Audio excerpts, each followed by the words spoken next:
Welcome back to We Like That podcast. Because we like that.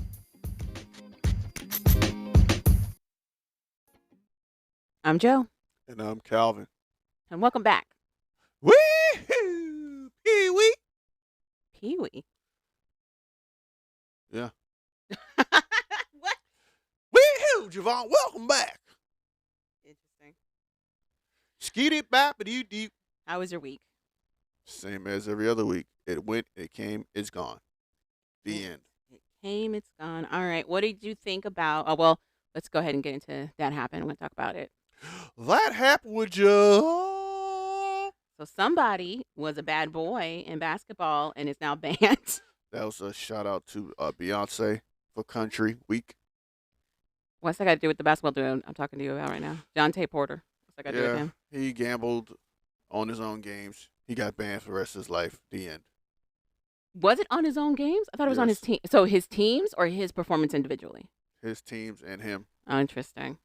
He gambled that he would only score under 4 points or something like that. Mm-hmm. And he got in and got to a certain point, they faked the injury or something, and then that was it. So here's my thing. From what they've reported in terms of what was wagered and what he actually took, what the payout was for him, everything's under $100,000. Was it worth it? No, because he's stupid. Okay. He's stupid. If he just put that much effort in trying to get better and get a bigger contract, he'd have been better off doing that than doing what he did. I have so many questions. I think also, I want to say, he has a younger brother in the league who's doing really good, and he's a champion already. Mm-hmm. He won a championship last year with Denver Nuggets, if I'm not mistaken. So I don't understand why. Right. And some people saying baby mama issues and all that stuff, all this other stuff. I'm like, look,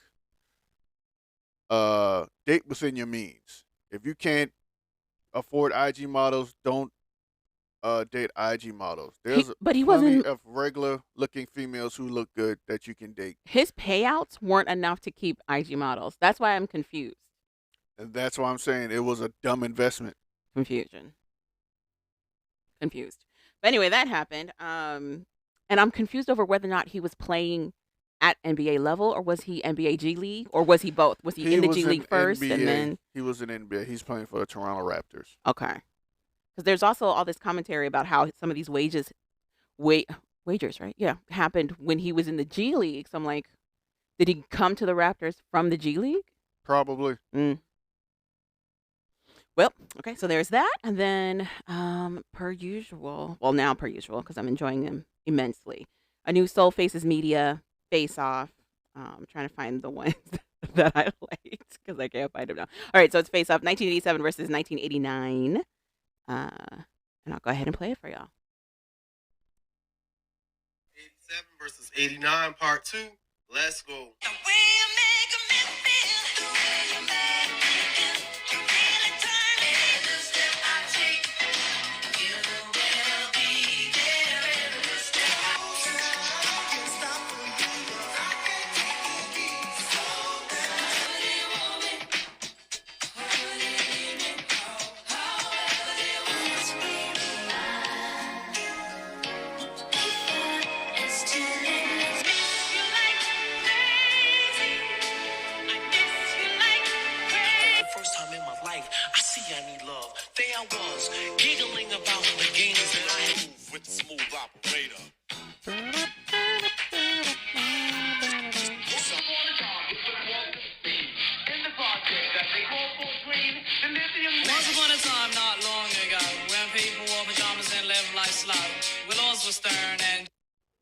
All right. So, again, that's 87 versus 89. First up is, Michael Jackson versus Bobby Brown. Yes. The Way You Make Me Feel versus Every Little Step I Take. The Way You Make Me Feel as an adult, rewatching the little clip of the video they gave me, it looks like a terrorist act. No. It's a lady by herself in a dark alley running away. And then it's Michael Jackson with cohorts behind him Yelling at her. First of all, it's a lady who decided to put herself on a one-way street by herself What do you mean? with a gang on it. Calvin. Number one. Number two, Oh gosh. he literally harassed her. The way you make me feel is the perfect stalker song. He's a stalker. How's it start off? Hey, pretty lady with the high heels on. Doesn't even know her name. Doesn't Not only know that, her. and with a hint of assault on top. You give me fever like I've never ever done. If I was walking by myself and this guy was like, "Yo, pretty lady with the high heels," you giving me a fever I've never known. Like, I gotta go. I have to leave right now. It has a pinch and a hint of assault on it. just a pinch. So for me, it's Every Little Step I Take. Okay. Even though Every Little Step I Take is another semi-stalker song. Is it? Yeah, every little step I take, you will be there. I can't. Every step. How's it start? I can't sleep at night. I toss and turn, listening for the telephone. Right. Which means he already knows her. I'm gonna have to look up. So he wants you to call him every day. Every day. You said either way. He's a little obsessive. Every step. You mean to tell me no matter how many steps I take, every time I turn around, you gonna be there? That's crazy. You don't have nothing else to do. You don't have no job. You don't have nothing to get back to. You don't leave nothing on the stove. You don't have a dog at home that you got to take out and let out. You said nothing. Nothing. So every little step. Okay, I can't sleep at night. I toss and turn. Oh, then they repeat again. I can't sleep at night now. Yes, it's me again, the crazy one. That's not great. Oh, that's the intro. That's not great. I can't sleep at night. Toss and turn, listening for the telephone. But when I get your call, I'm all choked up. Can't believe you called my home. If you were already waiting for her phone call, why are you choked up that she called? As a matter of fact, it blows my mind you would even talk to me because a girl like you is a dream come true, a real life fantasy. It sounds very complimentary. No, it sounds very stalkerish. I finally got the woman I want, and I ain't gonna let her go no matter what. Well, this little pre-chorus is not great. No matter what your friends try to tell you, we were made to fall in love. Yeah, that's not great. If your friends are like, maybe be a little wary, and then the boyfriend's like, don't listen to them, listen to me. Whatever. It's us. 2 stalker songs. I love Bobby Brown's one better because there was no lady being harassed in the video. So it made me feel it's less squeamish, I guess. So very okay. Well, first of all, that's her fault for walking down that No, Calvin, road. none of this is her fault business. Who gets out of the cab in a road with nobody on it? Then all of a sudden a random group of dudes just show up. If I remember this correctly, she talks to the driver and is like, "Are you sure?" And he goes, "Yeah." And then she's looking around the alley like, "What is happening?" It's also the scenario for the music video also doesn't make a whole lot of sense. Why were they like, "This is what we're gonna do"? She's gonna get accidentally dropped off in an alley. It's gonna be Michael and a gang. First of all, it's gonna be night. He's gonna be coming after her. She knows she's safe. She sees a dude with penny loafers on, with socks on, with high water pants. Jerry curl. He's not gonna hurt you. Anywho, okay. You win that fight every time. Not every time. You'll be all right. So you said Bobby Brown, right? Every little step? Yes. Okay. Then we've got Loose Ends, Slow Down. Loose Ends, Slow Down. For 87. Loose Ends, Slow Down. And we also got Soul to Soul, Back to Life. Loose Ends, Slow Down. I'm going to say Back to Life. Moving on. Okay. You're not going to explain why you like Soul Ends so much more? It's, first of all, the beat is better. The song is better. Because slow down, 'cause I can feel the heat. Slow down. What's the lyrics to Slow Down? Pretty much. Is it another stalker song? It's another song where somebody got hurt. That's all. It's our You Broke My Heart song. Slow Down. Yeah. I don't know. I think it's This wrong. the part This you says break Chase my Atlantic. heart and fly to feed on. Yeah. Pretty much somebody got their heart broken. Mm-hmm. Is this the part? Damn, I know that song for real. However do you want it, however you need it, that's Back to Life. So you're dead. So now you can tell me however I want it, however I need it. You're gonna bring me back to life? That's what you're saying? No, what? Back to life. So you're saying I can't dream no more? Now you're trying to kill all my dreams and hopes. This says what? I've been waiting while you've been living. How do I think to get through to you? My body's shaking, anticipating for what? Trying to figure out the truth. Baby, I gotta move because I'm tired of watching you. This is a stalker. No. And I can't slow down or keep my feet on shaky ground because I can't take the heat. This says slow down.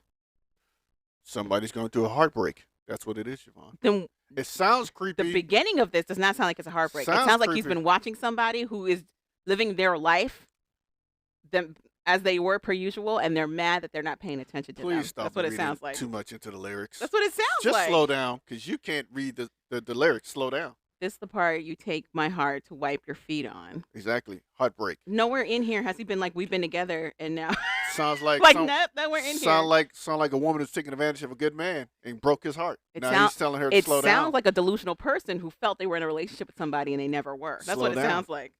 That's Maybe- what it sounds maybe like. it's the woman who's delusional. How?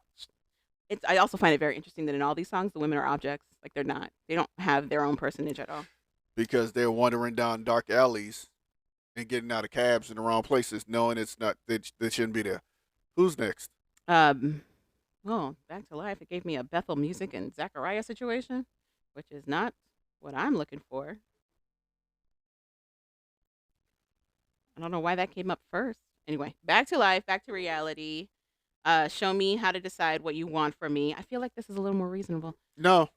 Sounds like somebody who's trying to crush somebody else's dreams. No, it sounds like they got swept up in the beginning of a relationship when everything's puppy love, but now they're like, okay, we've been at this for a little bit. Where are we actually headed? That's what it sounds like. Sounds like that's slow down too. No, slow down never Yes. makes the Yes. connection that they're already in a Same thing. relationship. Same thing. Some people love harder than others, Javon. That's all not it is. what they Slow down said. is somebody loving harder than the other person. That's not That's all that is. because the other person's not aware. They're not even part of the equation. Whatever. Next song. Next two songs, please. Whatever. Just gonna be very dismissive of my opinions. Sure, sir. No. Sure. Because that's wrong. I like how your response is no. So that's great. No. All right, Janet Jackson, let's Yes. wait a while. What do you want me to say? And versus Natalie Cole's Miss You Like Crazy. For me, it's Janet. For me, it's Natalie Cole. I like the beat I better. love Miss You Like Crazy. That is like in your house crying. Miss You Like Crazy. Let's Wait a While is like, You were the most emotional kid I've ever seen in my life. I had a lot of feelings. I had a That lot of is feelings. insane. I have a lot of feelings. Just go outside. I did go outside. But play. I did play outside. No, you too busy having emotions outside. You can have emotions and play. No, you can't. If you just play, you don't. Your emotions are happy. Normally, the time when you're playing. Calvin, that sounds like delusion. No, So you never experienced any other emotions besides happy? playing outside. You guys never got mad at each other? Mischievous. I was mischievous. Is that a feeling? You The never fuck? felt angry or got frustrated? None of that happens? The only anger I felt. Felt is, fear when you broke that dude's windows? no, the only anger I felt is when people accuse me of doing things I didn't do, Mm. or emotional females outside killing my vibe. I.e., You you. said emotional females outside killing the vibe? Yes. It's recess. Let's have fun. You're so crazy, Calvin. Let's wait a while. What do you think Let's Wait a While is about? She telling a dude, hey, stop trying to put your penis in me. Let's wait a while. That's what that means. Okay. Then we've got LL Cool J's I Need Love I already know where you're going. versus Big Daddy Kane, Smooth Operator. I already know where you're going. I'm not going to vote for somebody who got his titties out majority of the song. But then they're going to tell me they need love. When he's alone in What his kind of room. Yeah, when he's alone in his room, he's jacking off. Yeah. That's what he's doing. Okay, Calvin. So you'd rather When I'm go. alone in that room, I'm staring at the wall. Because at the times, I'm jacking off. That's what he's doing. That's all right. You'd rather put your vote behind somebody you want to call Big Daddy. That's okay. That's cool. Because I'm a smooth operator. Okay, That's why. sure. Yeah. Because I'm so smooth. Smooth operator indeed for your Big Daddy. Yeah. Enjoy. Don't try to make it seem Enjoy. creepy. That's not Because your creepy. man was alone That's in the his room. name. It's because your man was That's alone in his the room, name. looking at the wall. That's all right. I don't got to call him Big Daddy. All right. Then we got Dana Dane, Cinderfella. Same thing. I have never heard this song, Cinderfella, Dana Dane, from 87 versus Slick Rick, Children's Story. I love Children's Story. Slick Rick. I agree. Also, did he ever become a citizen? This No. man has been chased by immigration the entire time that I've been alive. Did he ever become a citizen? No. Very interesting. Why? Okay. I remember being shocked that he was born in the UK. I didn't know that he was born in the UK. I thought he was from here. I was too until I heard him talk. I'm Right. like, You're like, what's his accent? Wait a a second. very British white accent. What? Why? Oh, he's from England. Great. Oh, he's from England. All right, that's it. That's it for that happened. You want to move into Worth the Watch? You guys let me know what y'all think. Was it 87? 87 versus 89. 87, 89? Soul Media.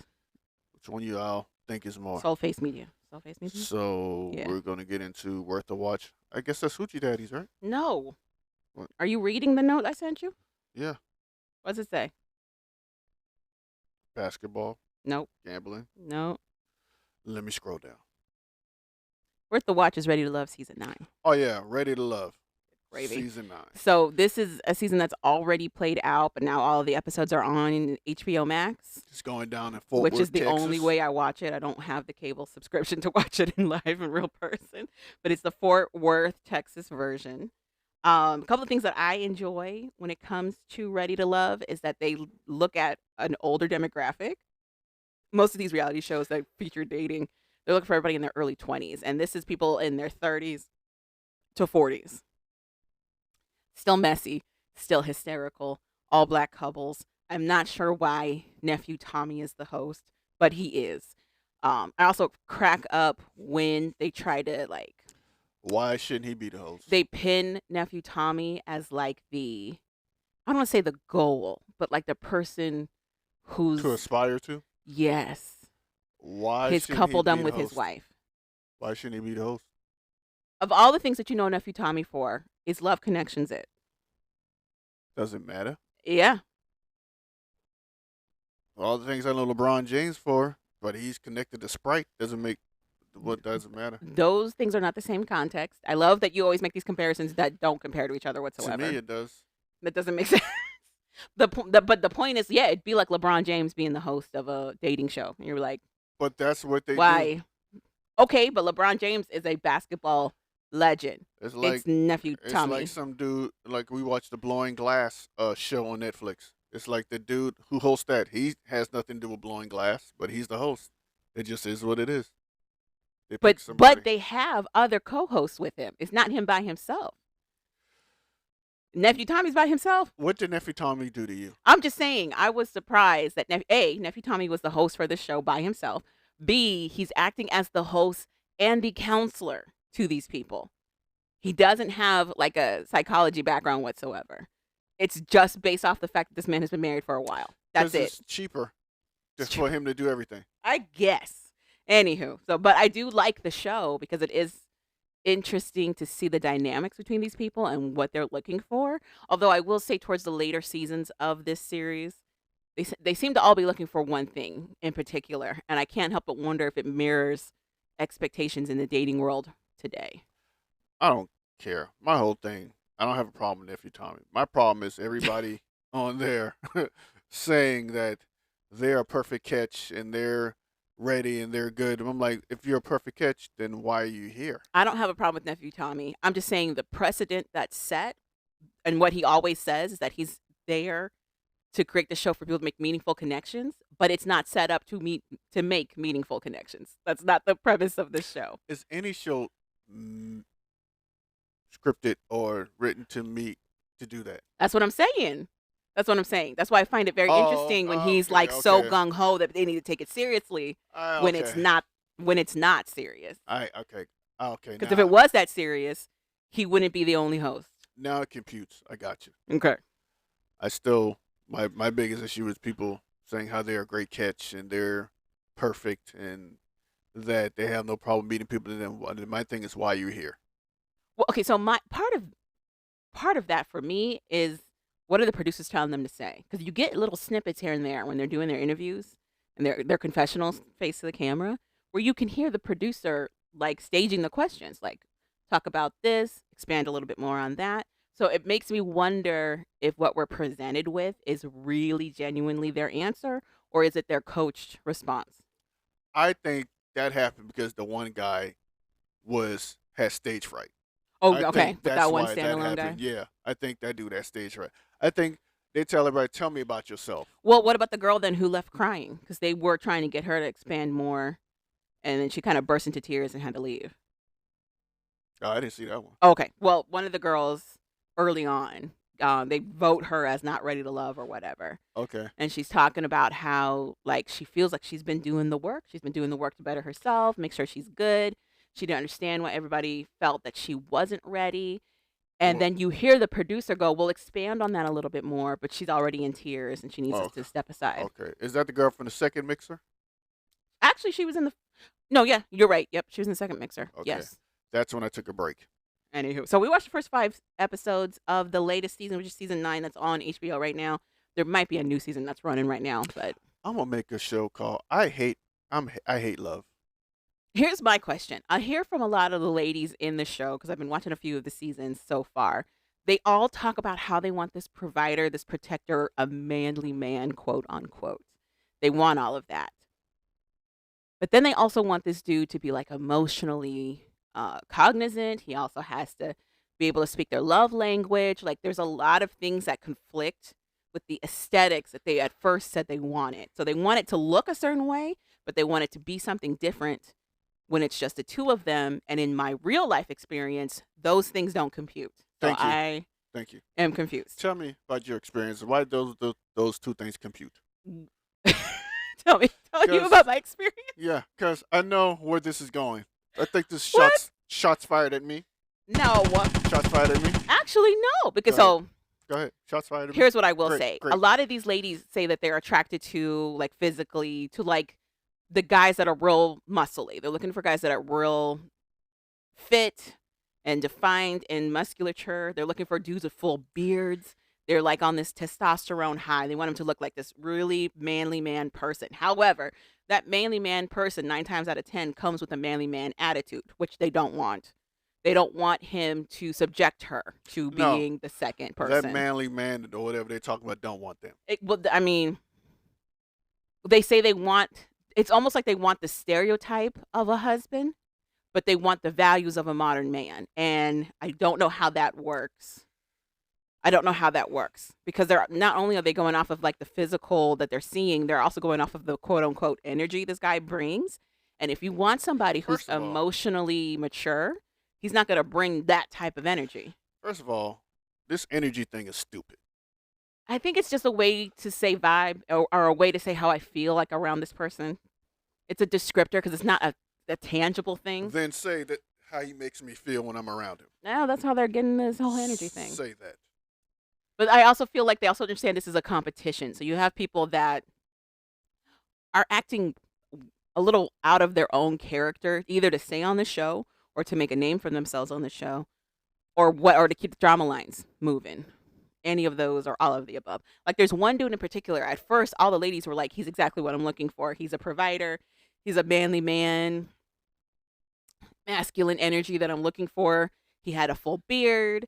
But he also was like the raunchiest of the bunch. Anytime he got any of the ladies aside to talk to them, immediately he was talking about threesomes, skinny dipping, go to nude beaches, eating it out, laying it down, pounding it down, like just taking it way too far, too early in the conversations. And then he would cop an attitude when they called him out on it. He would be like, "I don't know why you're not acting like we're grown. I don't understand why you ladies are taking it a certain way. What grown folks do. Change your tone. Don't talk to me like this." Like it would be not gonna lie to quick you. and snap. What they ain't gonna do is talk to me like I'm a little boy. Well, what they ain't gonna that's do. what he said. "I don't like your tone. I don't like that you're trying to talk to me like I'm a kindergartner." And it was like honestly they were just having a conversation. But likewise on the ladies' end, some of them have a very short patience span when it comes to these gentlemen. A lot of them are coming with corny jokes, and they're like, like I'm not really feeling the corny jokes. But then immediately it starts to become like a very personal attack to them. All of a sudden they feel like this dude is trying to say something that they're not or reference something to them that they're not, or they feel like it's an inappropriate action that they took. The example is like this one lady is on a date with a guy who's a little younger than her, and in the scope of the questions that they're kind of throwing at each other to keep the conversation going, he goes, "So, if you had to choose, would you rather be choked or spanked?"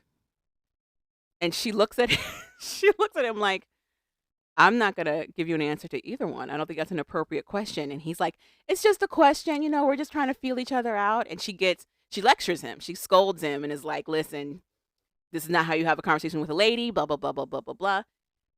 And he's like, I don't even think it's that serious. It was honestly just supposed to be like a silly little question. She gets mad. She leaves. And then they address it again. Don't know why guys think sexual questions are funny.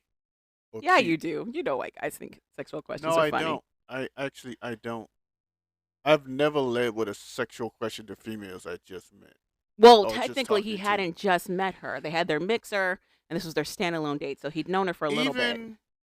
When I know you, I don't just go with sexual questions. His later, when they address it later, and she's like, I really felt a way about you asking me these questions. He's like, that question was not meant to be sexual. It was really just to be silly. And she looks at him and is like, most of the world would have thought that was a sexual question when you string those phrases together. Would you rather be choked or would you rather be spanked? And he basically is like, it's not my fault you saw it as sexual. If you saw it as sexual, you should have asked me if I was asking you a sexual question. And she gets up and leaves again. It doesn't matter how you act. That's a sexual question. I agree. So if she says spanked, you'd be like, ooh, you like to be You spanked. would have turned it into a sexual Exactly. conversation. Yeah. But he basically gaslights her and is like, I don't know why you took it that way. But then again, this is also somebody who is very quick to confrontation also. Like this particular woman would get into it with a number of people, women, the guys. It didn't take much to set her off. The problem is people looking to get 100% of what they want, and you're never going to do that. When you realize you're only going to get maybe 80 to 75% of what you want, I guarantee you your dating life will be so much easier. I would rephrase that to say you don't know what 100% is. That's what I would rephrase it as. You think you know what you want, and you think it falls in these categories. But if that was the case and you knew exactly what it was, you would have had it. You know what I mean? I'm saying, like, if you felt like this definitive about what's going to work for you, you wouldn't have it. It's both things. It's both things. Mm-hmm. So I guess I just don't like the phrasing of like you're only going to get 70% of what you want, because it makes it sound like you need to settle for not having enough. And I disagree. Going to settle in some type of way. I feel like the settling is more the understanding that people are flawed. It's not, but then it's not settling. I think it's just understanding that people are flawed. It's understanding that people are flawed and you're not going to get everything you want. Once you figure out the things that you can live with and you can't live without, okay, it'll be so much easier for you to find somebody. I actually really like that phrasing. Yeah, what you can live with and what you can't live without. If Absolutely. she changes, as long as these things don't change, I can live with it. Okay. But now, if these things drastically change, I don't know if I can live with that. Mm-hmm. So you need to find a grounded base of what you like and want.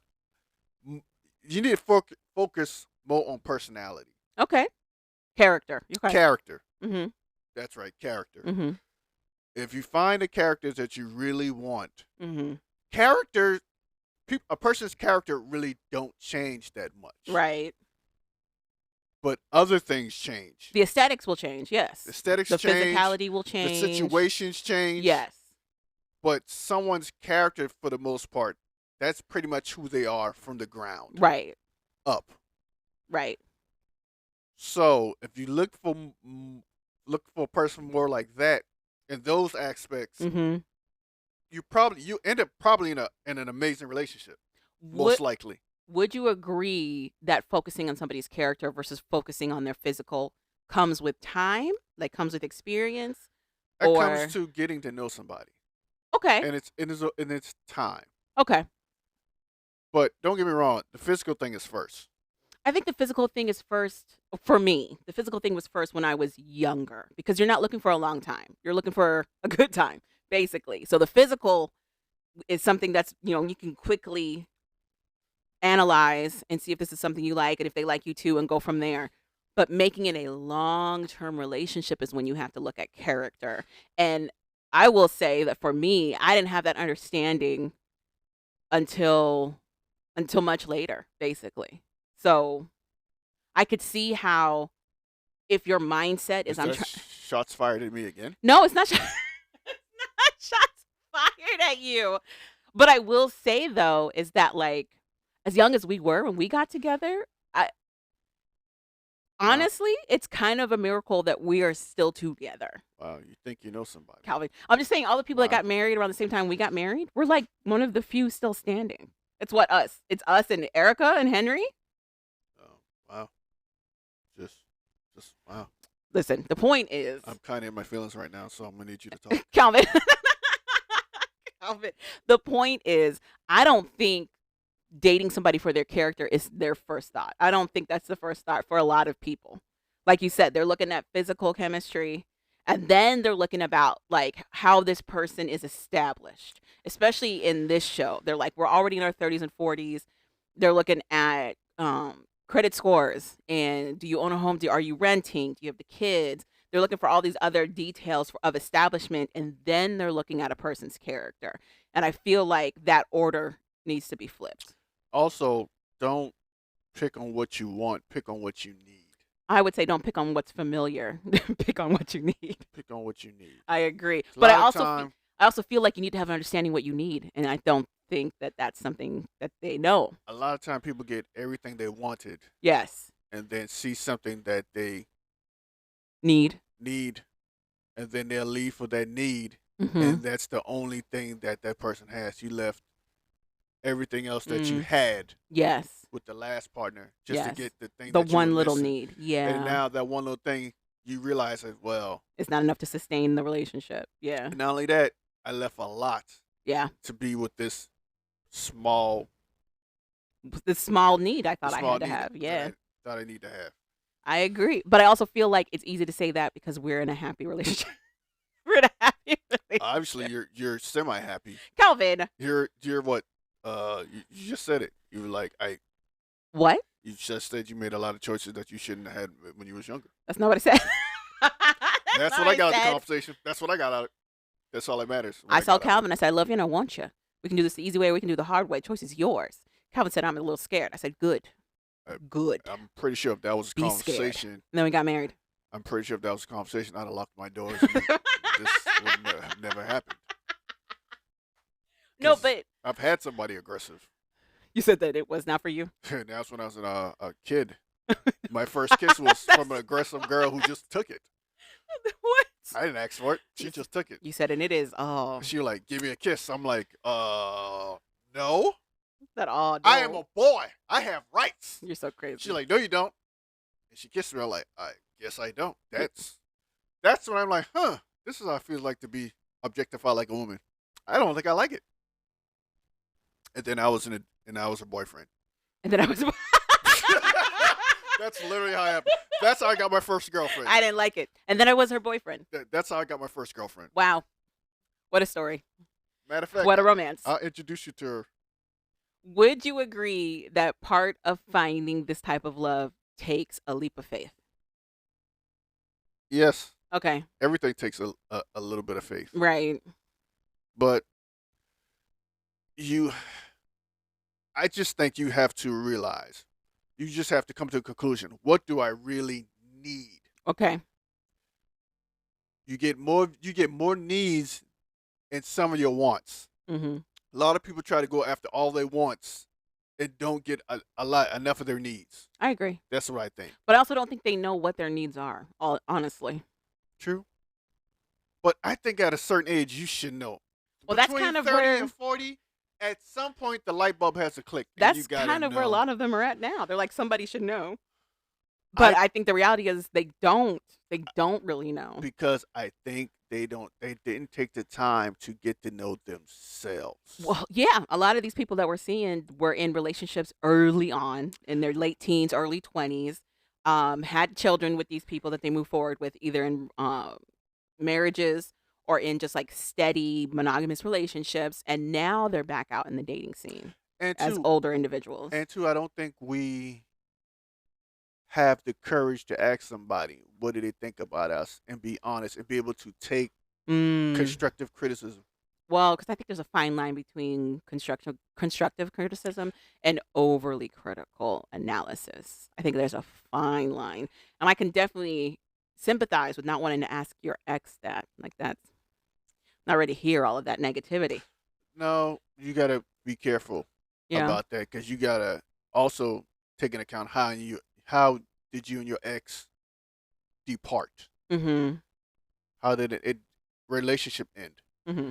Because if it end crazy, 9 times out of 10 that ex is trying to tell you something to tear you down I just find it for very the most part. interesting because a lot of these people talk about going to therapy and, using therapy to help better themselves. If so many people are, realizing that therapy is needed and they're trying to do the work and the steps to take corrective action for themselves through therapy, why are they still acting the same? So it's just very Because interesting. they don't want to change. Number one. Number two, the therapy ain't working. Or maybe they haven't been in it long. I wonder if they haven't been in therapy very long. But it's very interesting. Growth is hard. Agreed. Of self is hard. I Growth of agree. self is hard. Well, because you have to admit that you need to grow, and I think that's also part of Look at it. me dropping bars. I need to be a psychiatrist. Actually, I think you would be a good psychologist. People like talking to you. Even though I give you a hard time all the time, you're actually a good listener. I don't know why. But you would have to deal with emotions, and I think that would terrify you. No, I just don't care. I don't know, Calvin. I don't know, Calvin. I don't know why everyone does that. You're so crazy. But anyway, that weird. is Ready to Love. I'm 5 episodes in. Nobody has been into set couples just yet. I'm very interested to see how this is going to work. The run so far for Ready to Love, there's not a whole lot of couples that have come out of it who maintain being together. So it'll be very interesting. Of course. I don't remember anyone who's still together. I know one couple got together, but they weren't even they were on the same season, but they were never paired. They ended up meeting again post reunion. And then they got together, and then he proposed to her in another Ready to Love. They were supposed to be an example couple. All I know But it's is one, so I don't know. the lady who just got voted off. Uh-huh. She might have. She's right about some things. Okay. I think she might be right about Alexis Okay. because a lot of the issues that people He's are talking having. about Koisha. Or that's not her name. Yeah, Koisha. Yeah, No, her name's not. That's what Lexi called her. That's not her name. Kaisha. Something like that. Koisa, maybe? I don't know, something like that. Sounds like that place in X-Men for all the mutants. Okay. It's The planet, right? Magneto's place? yeah. Yeah, I know what you're talking about. But yeah, she might be messy for real. And the thing about it, she might not be aware she's messy. I agree. That's the crazy thing. I agree. I don't think she's aware. Like she just thinks she's talking. She's like, "You already said it. I'm just sharing. It's not that big of a deal." But other people are like, "No, it's a deal. It's a big deal." My thing, if it's not a big deal if it's said in a group atmosphere and it's said in front And it's of shared. everybody, Yeah. and it's shared already. Yeah. But if the girls are having this conversation with the understanding that it's not going to go back to the boys, and then you decide to do it anyway, then it's a little different. Yeah, I got into a spat like that once. Uh-huh. But I'm like, Were you in the wrong, or it was the other thing? No. Oh. I'm the same person 24/7. So what was how'd you get into the spat? Somebody was talking about your group I stuff? had said something. I was talking Oh, they said you were the Lexi. reckless. Oh. And I'm like, reckless about what? Mm-hmm. And the person started saying things. I'm like, that's the shit I said to you in front of a lot of people. Mm-hmm. I don't understand the difference of the problem. Right. I said it to you in front of people numerous times. Mm-hmm. I said it to you numerous times. Mm-hmm. I said it in numerous group settings numerous times. Uh-huh. I don't understand how now all of a sudden, It's me talking behind your back. yeah, Mm-hmm. I don't get that part. Some people are they feel like the context changes somehow. Even though you have done it before, now all of a sudden now it's like a serious problem. It was the same context. Not to them apparently. Literally the same context. Apparently not to them. They felt like it was different. So But yeah, to me, I was like, I'm not apologizing. very interesting. And I'm not going to apologize because you said apologize because I don't mean it. And I'm not going to say something I don't really mean. Mm-hmm. And if you don't like it, okay.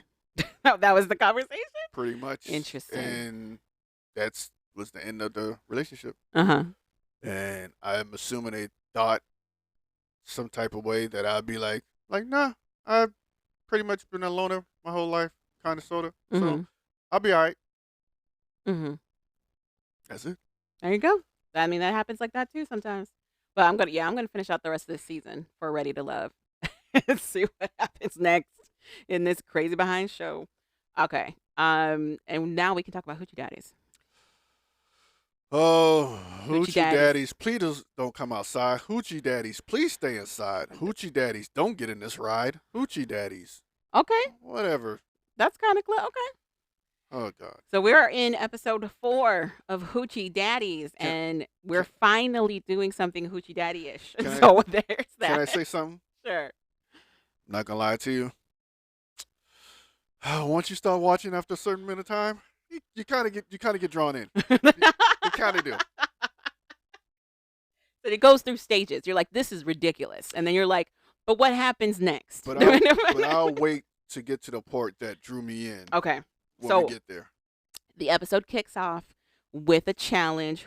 Woody is dressed up as a referee for some reason.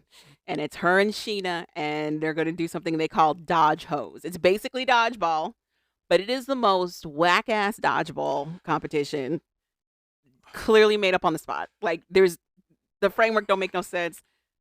They have the girls on separate teams, and they're like, all right, the boundaries are the referees. So Sheena and Woody, they're on opposite ends. You can't go past the referees. And then they have this guy, Ace, who is Woody's security, and I guess keeps an eye on the girls at the house sometimes. He stands in the middle, and he's basically like their middle line. So you can't cross past Ace either, or you'll be out. The issue is that as the game starts to go, everybody is moving. Ace is moving. The referees are moving. Of course, the girls are moving because they're throwing the dodgeball and trying to dodge. So it doesn't make sense. There's no parameters that are firmly set at all. And it basically just goes off. People start getting knocked out left and right. It comes down to Baby Jackson and Ra versus Nelly and Cooley. Cooley is the one, if you remember, that says that Woody is her TT. So Ra gets thrown out by Woody because Woody feels that Ra crossed the marker, which is Ace. And his whole thing is like, I got to stand on business. I said this was the rule, and if I don't enforce that rule, what kind of precedent does that set? I'm like, what are you talking about? From what we've seen, nobody's been listening to this rule. Ra is just the one that you recognize. Anyway, then on top of that, everybody's still pointing out that the boundaries are moving. The boundaries are moving every 2 seconds. But eventually, Nelly wins the competition. Cooley gets knocked out. Baby Jackson gets knocked out. Nelly wins, gets the 2 points. Then, a little bit later, DJ Ari shows up. I don't know who this person is, but she shows up with Woody for the next challenge.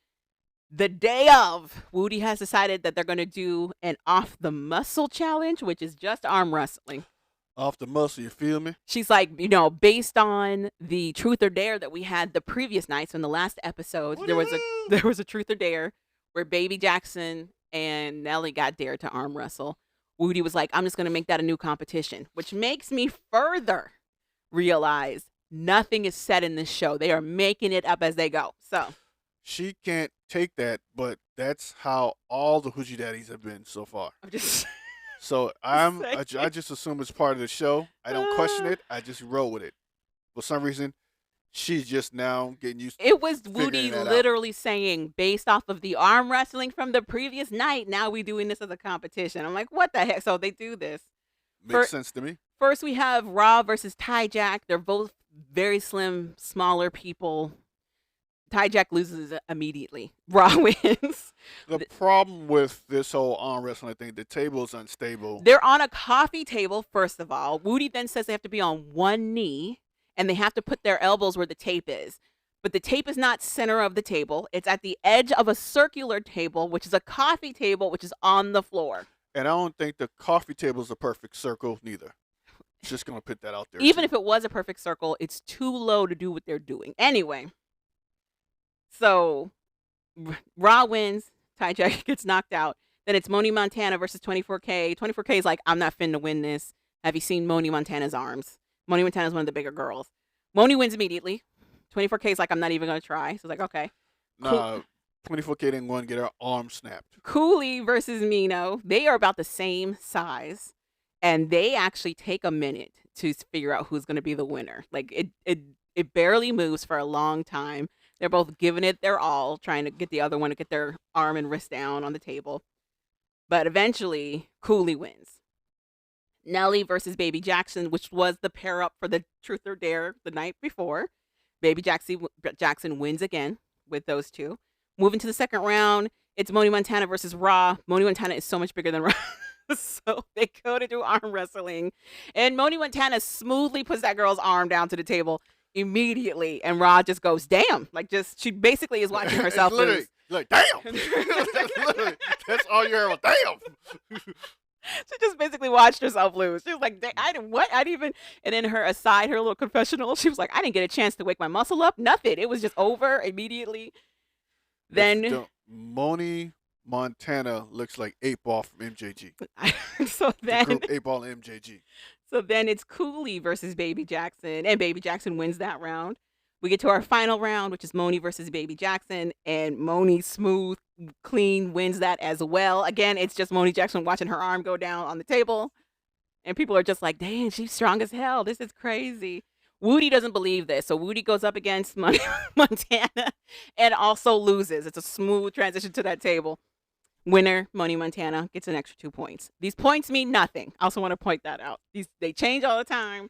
They're barely just getting on the board now. We're in episode 4. So we find out that on the board, Moni Montana and Nelly B are leading. They both have 3 of these little Hoochie Daddies symbols apiece. Raw has 1 on the board. Baby Jackson has 1 on the board.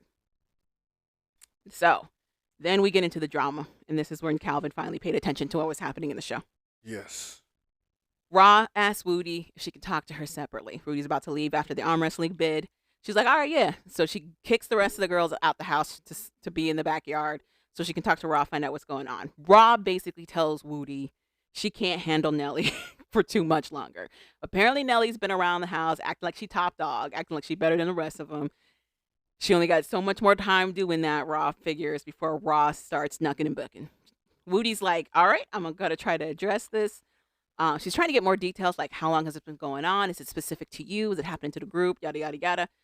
But basically, Woody's like, all right, I'll try to address this and figure out what's going on. Thanks for letting me know. Later, Rod joins the rest of the Hoochie Daddies around the fire. A fire that I feel like Cooley shouldn't be at because she keeps picking up it's not gasoline. What is it? The lighter fluid. She keeps picking up lighter fluid to just drown into this log. I don't know if you've ever been at a bonfire where they just drench everything in lighter fluid. It smells terrible. It smells just like putrid gasoline when you oversaturate that shit. Anyway, I was triggered. So I can tell. Baby Jackson, the shit stirrer, asked Rob what she was talking about with Woody. Raw figures Baby Jackson's trying to be funny, a.k.a. trying to start some stuff and thinking that Raw's not going to talk. But Raw's like, I don't have no problem talking.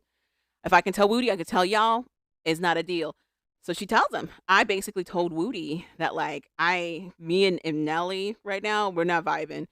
I can't handle too much more of this. I need something figured out because Nelly posing the way she is really becoming a problem for me. And it's her and Nelly kind of going at it afterwards, with Nelly being like, it is what it is. I am who I am. It's not arrogant. It's just me.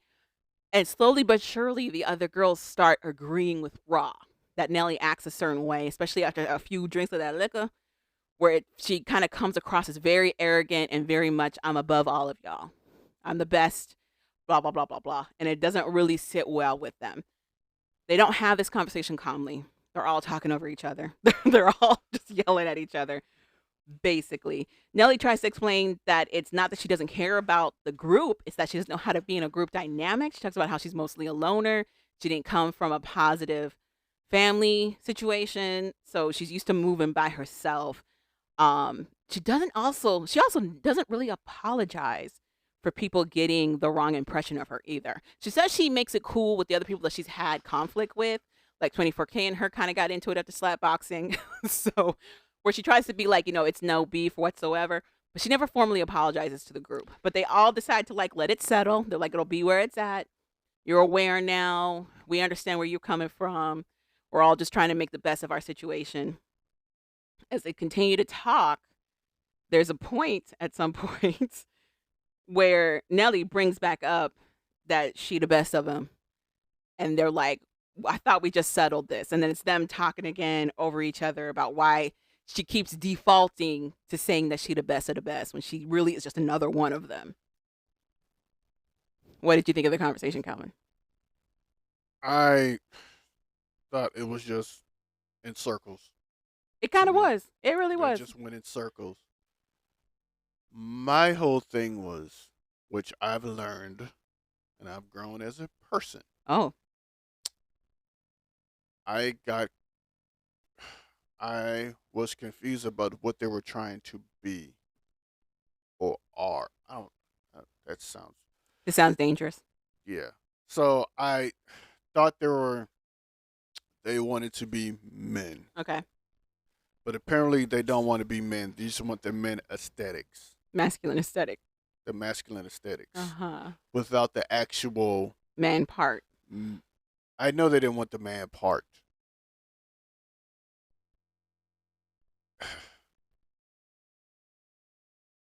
Like you said, they just wanted the aesthetics and the masculinity of that. That's it. Yeah. Other than that, they still want to be them. They just want to be seen as more masculine. It seemed more like a genre thing. Like if you like R&B and hip hop and somebody else is like, I like rock and whatever. They just happen to like rock and whatever. Kind of a thing. They don't see the sexualities as like these binary permanent things. It's more something you're either drawn to or you're not type They of just deal. want the aesthetics in the field. Yeah, kind of. So I had to get beyond that because in my mind, I'm like, I don't understand why they're having this conversation because guys, at some point, we're not going to keep going around in circles. Something has to happen. You say that, but We're we watch physical. all of these reality shows where they do that all the time. But- Like the Ready for Love, those guys were in a circle conversation. But it's like you said, they don't want to get kicked off that show. Okay. So, but if that went on long enough and it was guys, something would have happened. Right. That's all I'm saying. Because as guys, we only have so many words before we either shut down Mhm. or we got to shut somebody up. Mhm. That's how we operate.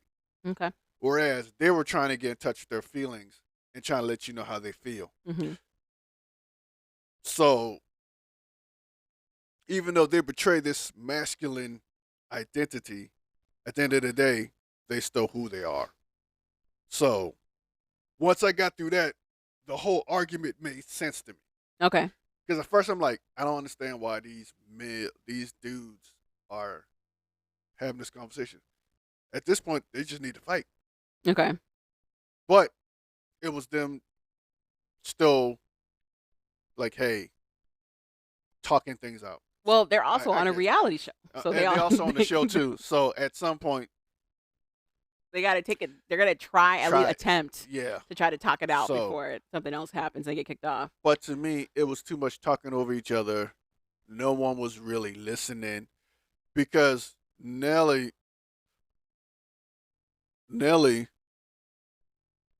was like, the reason I got upset like that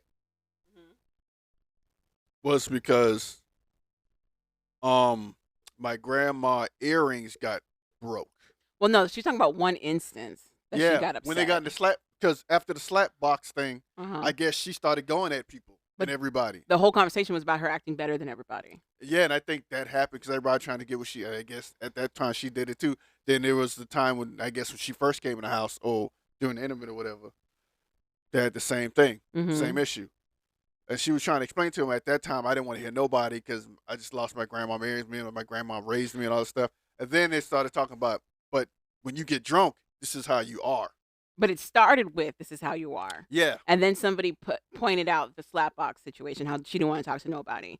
So she Yeah. talked about what led to that confrontation with the slap boxing, but that didn't detract from the for everything else that had been happening with her, with them feeling like she didn't want to be part of this group, her acting like she was better than everybody, blah blah blah blah, yada yada yada. It was like one instance that she apologized for because she knew she was in the wrong, but she doesn't apologize for anything else. okay, yeah. I don't know what they really want from her. I think they just want her to like cool it. They feel like she's trying too hard. She doesn't need to. I mean, they all posing and whatnot, but no one's been declared a winner either. So she It's doesn't have a to try so house hard. full of gold teeth females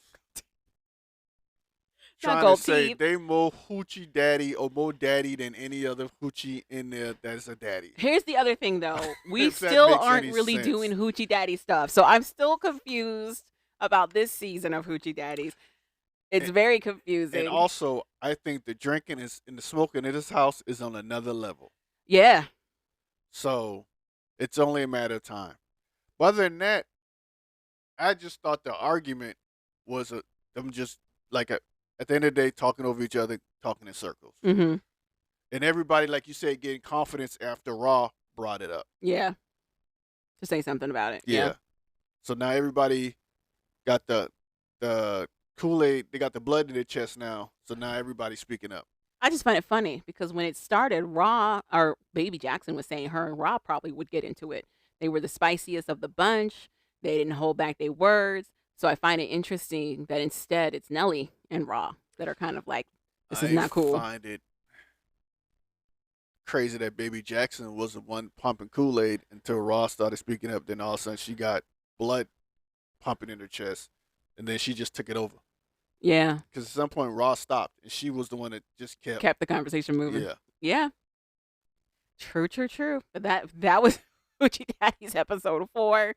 Lord knows what's gonna happen in the next episode. I'm waiting for them to do stuff like they did in the first season where like they had the dance offs or they had like one where they were trying to collect phone numbers, like who could get the most numbers, stuff like that. Like something that relates to them being Hoochie Daddies. That's what I was looking for. Yeah.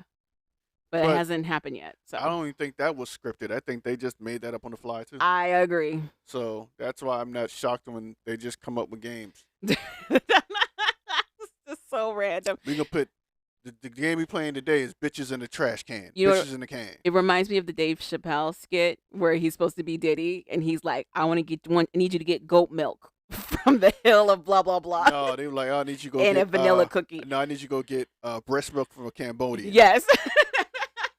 Yeah. What is this, man? A sugar cookie? I didn't get in the game to be a sugar cookie getter. Name the 5 best people on Hoochie Daddies. Dylan. Because I spits hot fire. A-rum-a-bum. Exactly. But that was Hoochie Daddies. You want to move into 90 Day Single Life? Shh, whatever. Part 5. Oh, so long. Debbie and Debbie get into it. Yeah. But first, we get back to Natalia, Josh, and Mike. Well, first, they go around and talk about who they would get with if everybody was single. And somehow Chantel and Julian, Debbie's son, got into it. That's not OG Debbie. That's Debbie now. Miss Debbie versus Mama Debbie's, Debbie. Son, whatever what you will. They talk about that haha laughs. Then we move on to Natalie, Josh, and Mike. So laughs. They are talking to Natalie, and Natalie trying to figure out. First of all, Josh needs to make up his goddamn mind what he wants to do. Does he want to be with her or does he not want to be with her? Because at this point, it's his fault. It is an interesting flip that he does where he's like, I don't want to be with her. I don't think we're ready for a relationship. And then when Mike comes, he's all of a sudden he's like, exactly, Mike. Why can't I wait? This is why we're not together. Like he flips on a dime about why he can't be with Natalie. And then when everybody is kind of picking on Natalie and she gets that bomb dropped on her, then all of a sudden Josh is like, you're going to be okay. I'm going to take care of you. We'll get through this. And it's like, what are you talking about? Exactly. So that's why she keeps doing what she do. Because then again, you might be right. It might be a game for her. Because Josh is always there. Don't know why to pick her up. Anywho, so finally Mike says, I have something for you. He gets OG Debbie to go in the back with her cane. First of all, he gets the lady that can't even walk to right. go. She had to be escorted to the couch several times, but she's the one that's got to walk all the way to the back and get this paperwork. She goes to get the paperwork. He finally gives her papers. Yeah. Papers. I don't take all I can take, and you need me no options, girl. Divorce papers. That's what he brought back. Debbie brought back for it, sir. You got served. I have more questions about this process that he chose, but okay. On another note, have you seen the guy who serves dudes on child support their papers for No. back child support. Mm-mm. It's this guy. He's in football pads. Okay. And anytime you go to serve a guy, he like, yo, you Michael? They like, He's got the football pads on outside his clothes. yeah. He like, what you want, Sean? And he just tackles him like a real football. When I say I don't know what he's wasting his life on, he should be in the football in the NFL playing. Okay. Perfect tackles. And then he's like, you got served. And he dropped the papers on him. And then he runs out. I don't know that this is real. I don't know, but it's funny as hell. Interesting. He just runs on dudes. You Derek? There's one dude was in the store. He's like, yeah, I'm Derek. He runs up. When I say he hits these people for real, Uh-huh. I don't know how fake it is because he's really hitting them. But what I'm saying is, as a process server, you're not allowed to touch them. So I find it very interesting. He's fully tackling these people. Maybe times have changed. Everything else Maybe has. time has changed. Everything else has. All I Maybe know is time has he changed. is hitting these dudes like they're on a football That field. is assault. That's And assault. dropping papers on him like you just got served. Then he runs out. I think this is for a gimmick. I don't know that Anywho, this is real. Back to 90 Day to Single Life tell all. Right.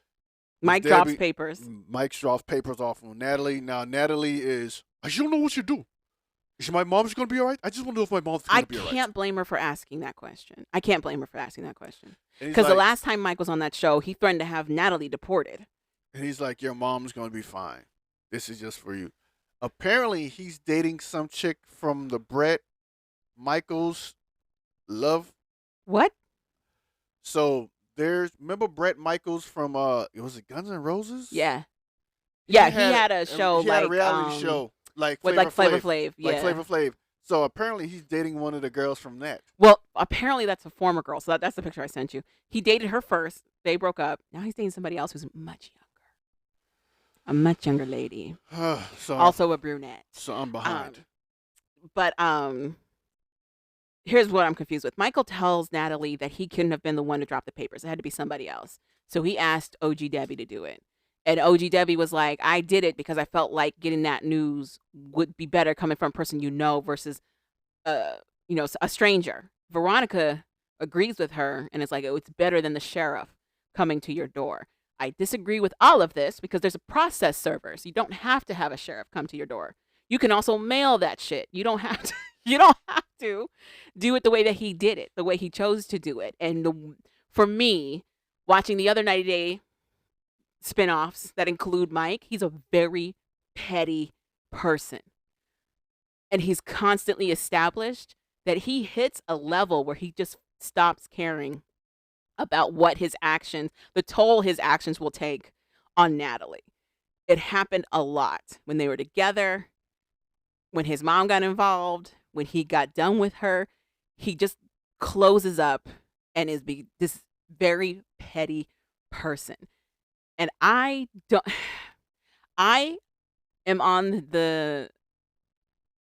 agree with the conversation that Natalie uses a lot of this to continue her victimhood about what's going on around her. She acts like she doesn't know what's going on. She's basically in her 40s. And she's still like, I'm just a Ukrainian girl. I don't know what all of this is about. Some of this, just a Ukrainian girl, basically, and an American I understand girl. some of the stuff is out of her scope, but I feel like she's also not really taking any action to really lead her life either. And that's very grating to me. But the way that Mike delivers these papers is terrible. It's terrible. And I did find it hysterical that Miss Debbie was the only one to really be like, this is a terrible way to go about this. You could have did this on the side, in private. You didn't have to do it on the tell-all, yada, yada, yada. And her and Debbie go back and forth about whether it was the right thing to do or not. And this is not right. You could have done this some other ways. At first, OG Debbie is like, it's just a done deal. Like, she knows Natalie's going to feel a way, but she's not really affected. But when Miss Debbie goes after her and really goes into detail about how it made her a terrible friend, then all of a sudden, OG Debbie was like tearing up and scared that Natalie would hate her and blah, blah, blah, blah, blah, blah, blah. It was very interesting that that's how that turn went for Debbie to be like, oh, maybe this wasn't the best plan to do it this way. And yeah, Natalie's first questions are, is this going to affect my mom's immigration to the U.S.? Because apparently Mike did help her. I thought Josh helped her, but Mike did help her get her mom to come to the States. Mike got her mom to the States. That's why her mom's always trying to get her back with Mike. So here's my question. Does Natalie have her green card? Because the last time Mike was on, one of these tell-alls. He threatened not to he never filed the paperwork for her to get her green card, her permanent residency, and he threatened to take it away. He threatened to not do it because she was no longer with him. So I'm wondering about that. The way that this divorce is going through, it shouldn't affect her immigration status if that's already cemented. But if it's not, even with the divorce, Michael may still be liable for all of her financial means, meaning he'll still be required, like maybe alimony wise, to give her money and still take care of her. Natalie says it doesn't matter that these papers have been handed to her. She's not divorcing him. She's not divorcing him. Which has rubbed a lot of the internet the wrong way. There's a lot of Natalie haters on the internet. A lot. Who feel like Mike dodged a bullet, but I feel like people forget how terrible Mike was. Like both of these people are not good. They're both not good.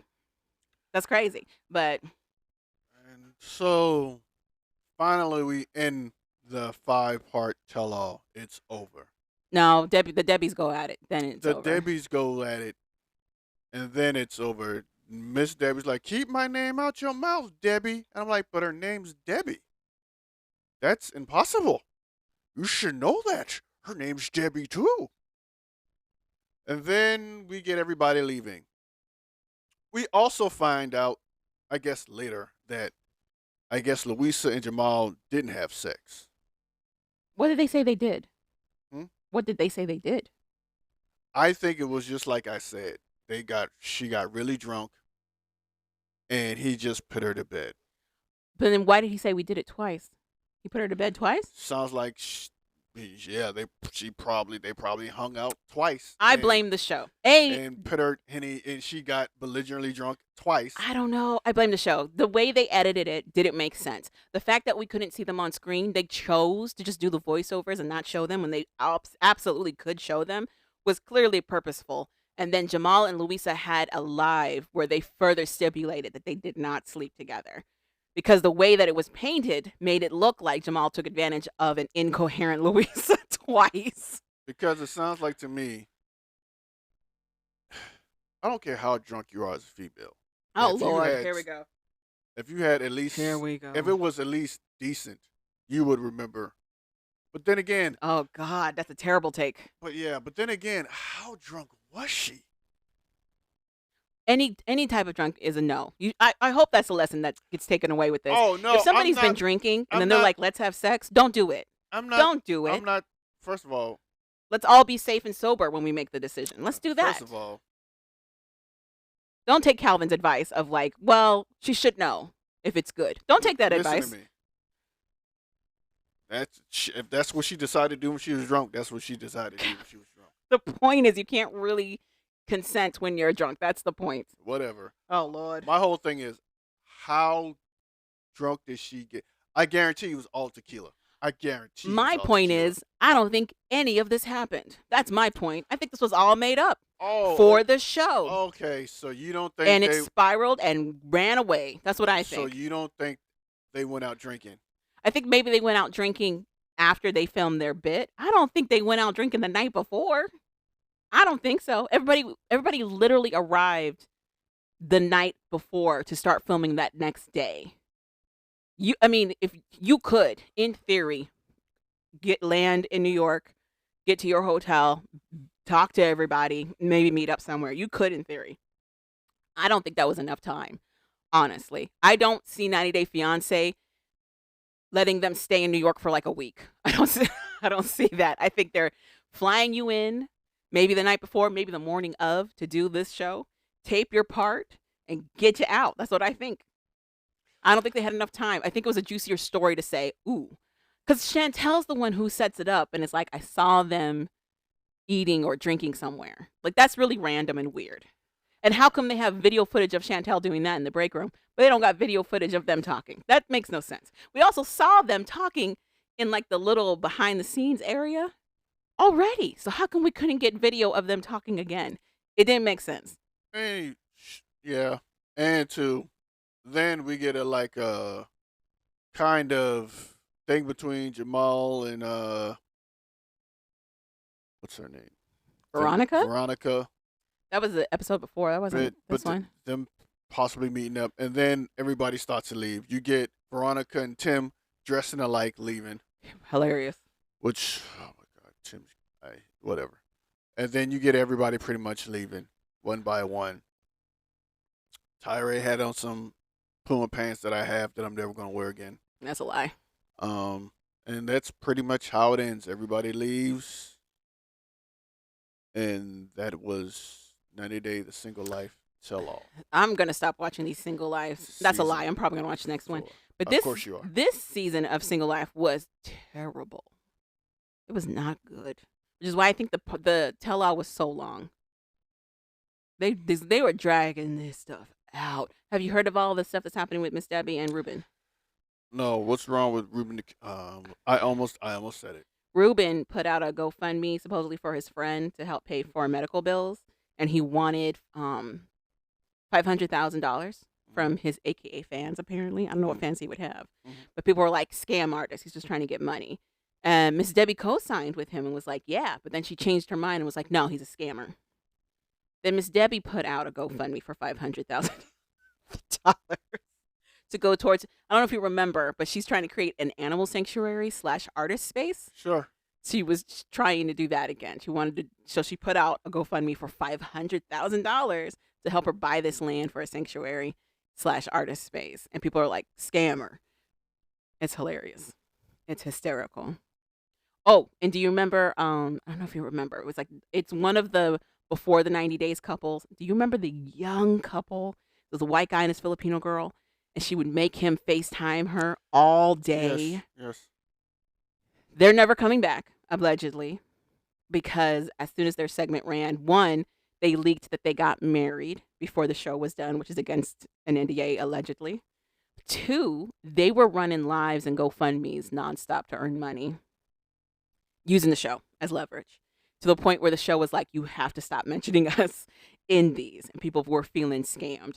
The latest thing is that the girl was going through some medical issues and said that she needed money to pay for all of the treatment she was trying to get for her medical issues.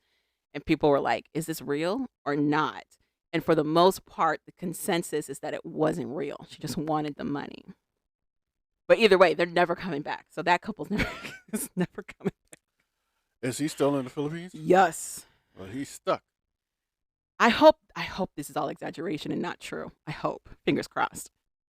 Because otherwise, because he's not working the way he was working in the States. Like the American dollar does have a little bit longer in the tooth over that way. But he's no longer making American money. So I'm very interested how this is going to work. Other than that, what are some of the watches that the folks should possibly dabble into? Dibble dabble in? We watched the latest episode of Lethally Blonde. Did we watch it? No. Yeah, we watched the Crystal one, and then what was the one we watched recently? Do you remember?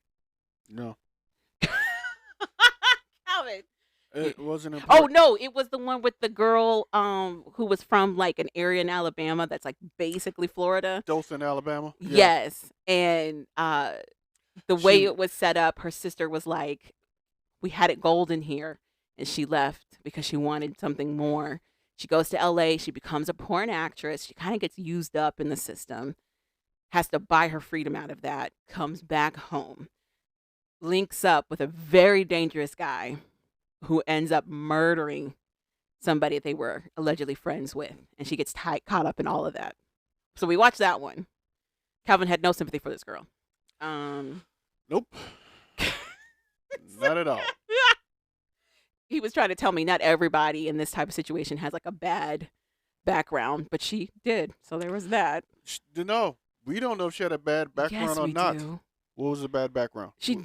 First of all, she didn't come from a lot of money. So there's that. One. Okay, she was poor. Two. That's 75, almost 80% of the people in America. Okay, she was heavily sexualized at a young age. Heavily sexualized at a young age. By who? That's crazy. The people around her. Because everybody kept saying how pretty she was and how so many people were attracted to her.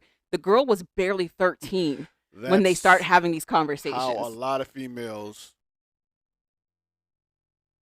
that's just par for the course for a lot. It's sad for a lot of females. But that adds to my point that this wasn't a great space for her to just be a kid. She was dealing with a lot.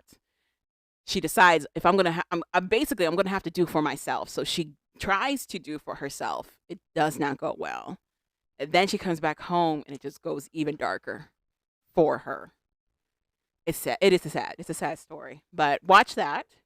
We also watched the Mean Girl one, like Mean Girl Murders. I actually really like that one. Do you remember? Yeah. The Dairy Yes. Queen versus the Homecoming Queen. Yes. Where the Dairy Queen, the Homecoming Queen killed the Dairy Queen. The Dairy Queen killed the Homecoming Queen. Or the Dairy Queen killed the Homecoming Queen. That could have been a movie, but it was based in the 80s, and basically the story was like small town, farming town, cows, all that stuff. The girl that they're talking about starts dating this older boy who they call Farmer Jim. I do love that nobody blinks an eye when it's like a 13-year-old and an 18-year-old that are dating.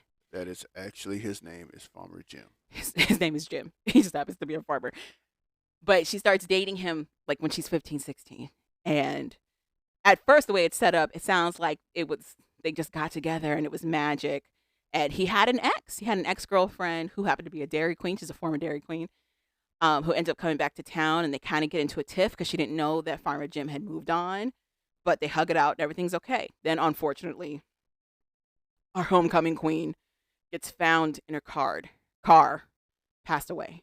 And it's for this little area, it's rocked them. What cracked me up was that everybody thought it was a traveling stranger who came to town just to murder and left. Like that was a persistent rumor they keep talking about, how they thought it was just some traveler who came into town, murdered, and left. Was that a thing? Yep. Traveling murderers? Yep. It's very That's interesting. why they go to towns, because it's easy to kill somebody and leave. Except it wasn't a traveling murderer. It turns out Jim's ex, she really didn't take the news well that he had moved on. Allegedly, she shows up at his home. She breaks into his home, goes to his room and just her negligee and tries to have her way with him. The story is wild. First of all, he took it. Let's not stop like We don't know. That's he true. He didn't turn her down. We don't know. Stop. That's a gift. Is it? That's a gift from God. I don't know. Let me tell you something. It's feeling scary. If you're pretty and you break into my room when I was You're in a relationship, so you're saying you would just give it up regardless? apparently Loyalty, wow. Hey, I'm just saying this. Loyalty, First wow. of all, how does anywho, I'm just saying this. If somebody breaks into this house, gets into my room, I'm pretty much dead at that point. I'm dead. But dead to me? Yeah, probably. I'm Because dead. you're saying that you will just give it to him. I'm dead. What am I going to do? You're saying a woman breaks into our house What am I in going just to do? her negligee and is like, I'm getting it from you today, Calvin. You're like, I can't stop you. Oh no. I have like, you can take Oh, my body, no. but you'll never take my mind. Please stop. Anywho, but yeah, I guess the picture they paint is that this Dairy Queen was feeling a lot of loss. Like when she moved on to go to college and whatever, it wasn't what she thought it was going to be. She missed having the standing of being like the most desirable. So when she went back home, hoping to like really kind of stay in that element, she also didn't have it there because this other new girl kind of seemed to be moving into her place. So at some point, she corners this girl in her car. I guess they were supposed to have a conversation. Conversation goes left, and she chokes out this girl. Hey, enough of that story. Back to your scenario with me. Oh my God. Actually, that'll never happen because I don't sleep that hard. You might sleep that hard. I for sure sleep that hard. I don't sleep that hard. I definitely sleep that hard. So it wouldn't happen because before that motherfucker get in the window, I'd be up. Mm. So, number one, that's how that would go. That's all I had to say about that. He said, we're not going to end this without me telling you that I would be aware. I will be aware. That's all I'm saying. But also, apparently, I won't stop it. So I'll see them break in. I'll know that they're here, and I just won't stop it. First of all, where are you in this whole scenario? I'm not here. Just like in the context of Farmer Jim, nobody was at his house. She waited till his parents were away to break into his room. So this is gonna happen when you're away. Apparently so, because he was the only one in his house at that time. So it'll be a situation where you're the only person in the house, and they just break in. Well, I have my my hiking stick I can use. in the corner. You're gonna be able to get up and get it. First of all, I don't sleep that hard. So when the first door opens, it's gonna be a sign of like, okay, either she came home and she played too much. Well, I would hope if it's the back door that's opening, you'd be like, why would she go through the back door? What is this? Why is she not coming through the front Someone door? finna get these hands. You're so crazy. You are so crazy. But anywho, yeah. I'm waiting for Love After Lockup. I need to see when that's happening. Stick, stick, stick, stick, stick, stick. Jab, jab, jab. That's stick, stick, stick.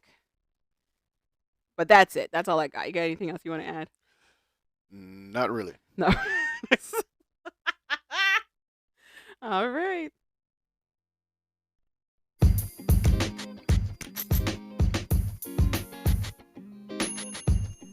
Thank you for listening to We Like That podcast. So we like that. Go ahead and click that subscribe button. You know you want to. And rate us 5 stars. I'm Javon. I'm Calvin. Later, people. And we're out.